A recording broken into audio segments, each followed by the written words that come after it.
Havaianas ability! Kung Havaianas lover kayo, alam nyo kung ano yung amoy ng Havaianas na authentic. Friends nila. Fake o authentic?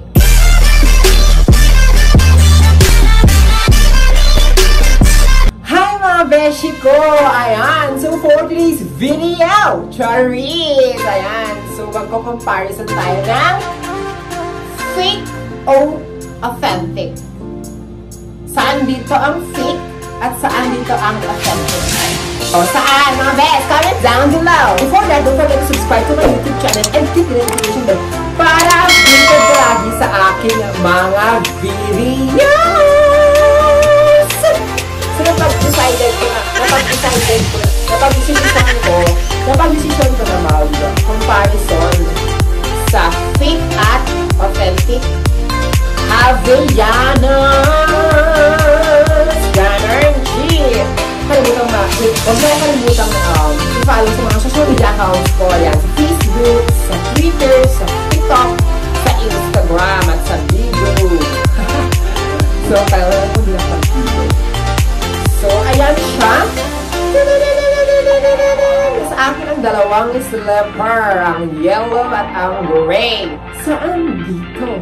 Saan nga ba ang fake at original?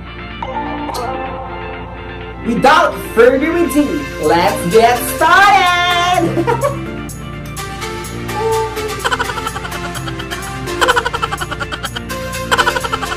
So first, sa physical appearance sa parang mga beshi ko, malaman nyo na kung saan ang authentic at fake. At saan ito ang authentic? Ay sa akin, red! Itong yellow at ito ang fake. So, sa kulay ko lang, texture, as you can see, parang medyo maraming makita. At mga beshi ko, ang sizing niya. Same lang ata si Anlit. Mas malaki pang authentic. So, ay, kwento ko muna sa inyo mga beshi ko. Kasi Havaianas lover kasi ako since then up until now. Siguro elementary ako or high school. Pero hindi ako really masyado. Then, ulit kasi ako ng Havaianas kung graduation gift ko ng mother ko. So, 4 na tayo ng 5 Havaianas. At nabili ko siya sa, sa Shopee. Sa Havaianas official store nila. So, bumili ako ng iba't ibang color. Yellow, blue, red. Minsan ko lang siya nagagamit mga beshi ko kasi sobrang madumihin niya. O, diba? As you can see. O, diba? Very madumihin siya. At hindi siya pwede sa aking pang daily uses. So, ang gamit ko ngayon yung black. Kasi, pang daily use siya. Siya color black. So, pwedeng mga kahit anong outfit ang pwede mong isuit sa kanya. Siya 2 years na to. And as you can see, ang ganda-ganda niya pa rin. And this one, na-scam ako dito, babes! Na-scam ako dito. Kasi, ganito ko sa inyo mga besh ko. Kwento muna tayo. Nabili ko kasi to sa online, sa Facebook page. Nakalagay kasi doon, buy 2, get 2. Ganun ata. Ako naman, ang tanga-tanga naman ng best yun na. Atat na atat! Gustong-gustong bumili kasi sale. Ako kasi mga, kilala niyo naman ako na mahilig ako sa mga sale, diba? Sa mga vlogs ko, diba? So, ang hilig-hilig ko sa sale talaga, yan, kaya na na-attract ako din sa post nila, nag-chat-chat ako, Vebs. Tapos sabi ko, pa-order po ng 4 Ganerns. Order ako, Vebs, mga Ganerns. Nag-order talaga ako, te. Pagka, siguro within 2 days or 3 days, dumating na, medyo medyo kinakabahan ako, hindi ko alam bakit ako kinakabahan. Te, as in, magudugudu is kinakabahan. So, yung pag-open ko, sabi ko kay dun sa rider, kuya, pwede pa-open? Kasi baka fake or baka may-scam ako. Hindi niya pina-open. In-open ko mag-isa dito sa bahay! So, pagkatapos ko in-open, may tumatawag sa akin siya. So, pagkatapos ko in-open, Vebs, te, fake lahat! Sabi mo, pera ko, te! Nakabili ako ng 3 Havaianas o 2 Havaianas kasi minsan nagsisili lang Havaianas ng 799, mga ganun, di ba? or 699, depende kung sa 3322 gano'n. So, i-follow nyo sila sa sa Shopee account nila, mga beshi ko. Fake talagang sakit ng loob ko, te. As in, dinamit pa lang nila Kuya Mel ng 1 day or 2 days. Te, flat na siya. Ayan, mga bes. Ayan. Tignan nyo. Yung sole niya, hindi na siya pantay. Diba? So, share ko lang. Yun ang experience ko sa sleeper na to. So, let's start ng mga beshi ko. So, first color. Makikita niya pa lang sa kulay kung saan ang authentic at hindi. See? Sobrang premium ng color nito. And this one. Second one.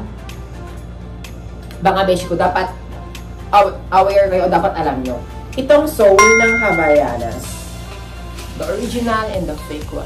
Kita nyo na, yung kapal niya, at saka yung text, yung physical appearance, makikita mo siya mga beshi ko.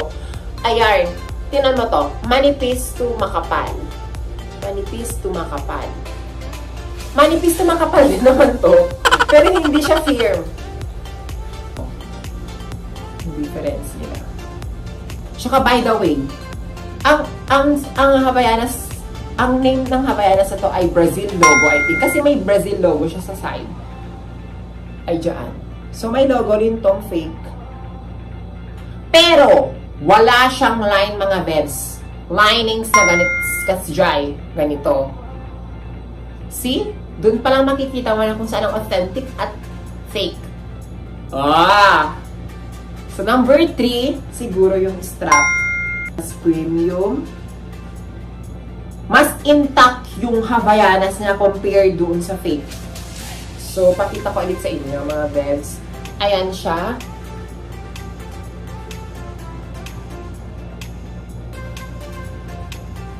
Kita yung fake.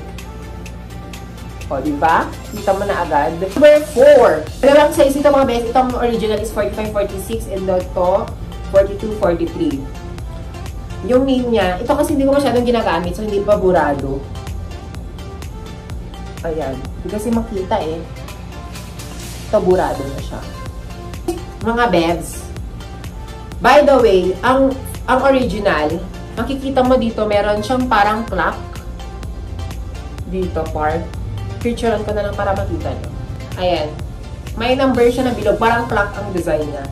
Pero, meron ding clock kasi. Hindi pa patalo, bebs. Ayan o, meron siyang clock. Ay, dun sa may clock nitong authentic, meron siyang clock, tapos sa side may nakalagay F22R2, ganun siya. F22R2.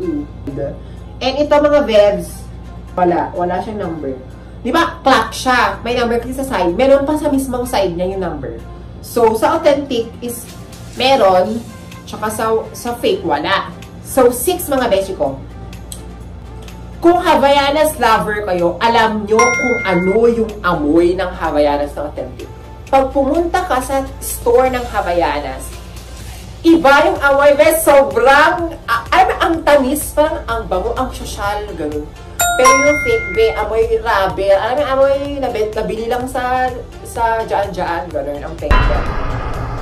Comment down nila yung mga Havaianas lover dyan, alam ko mapapanood nyo to. Diba? Iba yung amoy ng Havaianas. Alam mo ba, bagong open. As in, hindi ko nilalabahan, be. As in, naamoy ko pa siya. Kasi nagtatagal siya ng 1 week, gano'n, pag hindi mo ginamit. So, sa likod, mga bevs. Okay. Dito sa likod, strap. Nakalagay dito is D6.5. Dito is 13.4. Parang gano'n. Magkaiba siya. Point to, tapos slash yun. Ay, gano'n. 56.4. Hindi ko alam kung gano'n din sa iba. 7 na ba? O 6. So, 7, ang kanyang box.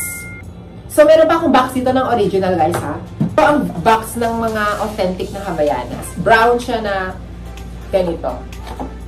Yung fake, mga bevs, bumili kasi kami ng Havaianas ng kapatid ko. Sa mismong Robinsons. Ayan siya. Yung fake, o OEM, na sinasabi nila, dito. Yan yung box niya. Pero disclaimer, hindi ko sila sinisiraan. Business nila yun. And depende na sa kanila, sa mga consumers, kung want nilang bumili ng fake or kung hindi afford. Syempre, hindi naman tayo lahat na pare-parehas sa status, hindi tayo able na makabili ng mga ganong bagay, mga expensive na bagay. Syempre, pagtrabahuhan mo. Pero kung gusto mo naman ng mas matagalan na sleeper at saka mag-ipon ka na lang mga bebs para worth it yung binayaran mo. Hirap naman na bibili ka ng mga fake, pero kung saglitan na gamit, mag-ipon na lang kayo at bumili lang kayo ng mga original na Havaianas. Worth it siya. 2 years, imagine 2 years na to, and still counting. Siya is. So, 3 years, gano'n. Ang lifespan ba tawag yun? Basta ang lifespan ng soul ng Havaianas is mga nasa 3 to 10 years, I think.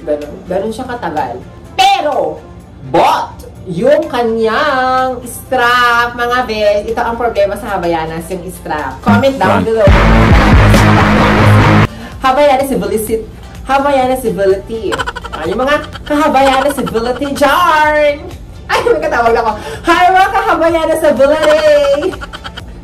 Yung strap niya mga nasa 3 to 6 months or 1 to 2 years lang siya. Kaya lagi dapat natin linisin itong loob niya. Mga basic ko kasi syempre, hindi nagbebenta ang Havaianas ng strap. Kasi, kung nagbenta sa ng Havaianas sa strap, malulugi sila, bebs. Wala nang bibili ng Havaianas na sleeper. Yung strap na nang bibilihin nila, bebs. Kasi nagtatagal to ng ilang years. Nung may mga nakikita pa ako, may nare-research ako, nabasa ako na hanggang 8 years, grabe. And recommend ko sa inyo mga guys, mga beshi, mga ka-Havaianas sa Volante. Bili ka ng mga plain. Huwag yung may print. Kasi, nag-fade siya, pangkitignan. Lalo na pag mga 1 year man ang ginamit, 2 years, nag-fade talaga siya. Lalo na pag lagi kang nagbabasa ng paa, gano'n. Okay. Yung yung rubber niya, yung bilog-bilog. Ayan. Lapit ko Ayan yung sa Havaianas, may mga bilog-bilog. Parang bump siya sa loob, dyan sa side. As in, yung mga sidings niya may bump. And dito, may bump din siya, pero iba yung pagka-ano niya, bilog-bilog niya. Tingnan mo. Wait ha.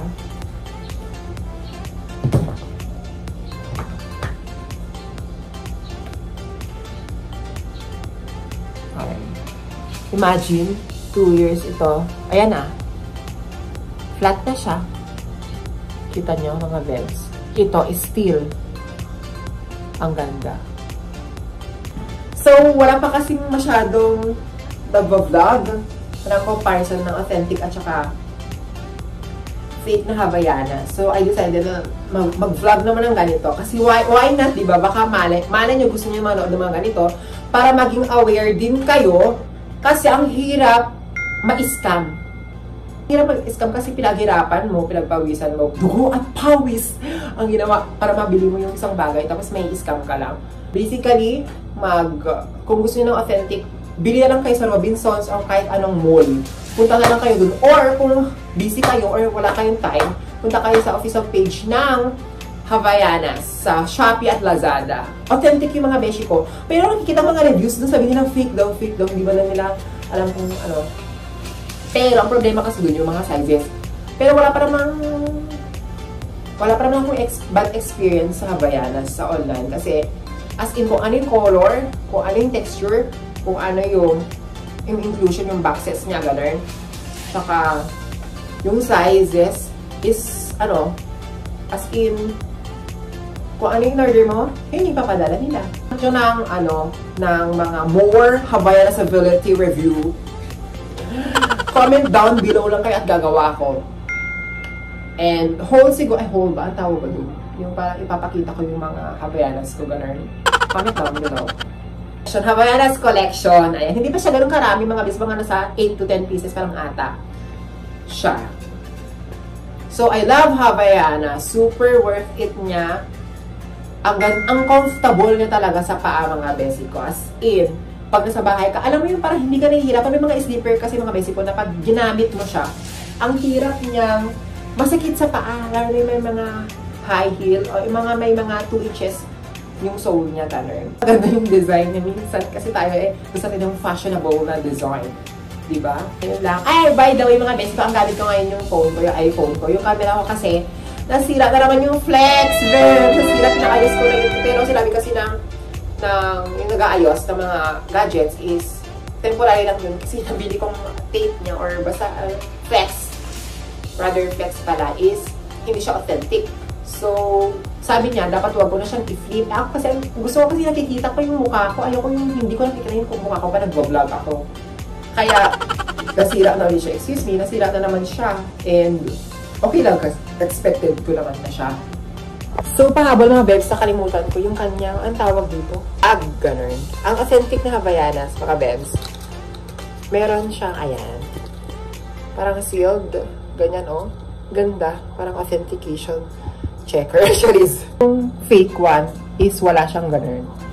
So, yun. Dito, nag-iisip ako baka may mga nakalimutan ako. Comment down below kung ano yung mga nakalimutan ko. Kasi hindi pa naman ako ganun ka-expert pagdating sa ganito. Pero alam ko lang kung anong authentic at saka hindi authentic. Makikita mo talaga. Physical appearance, color, texture, amoy ng bagong Havaianas. Bye mga best!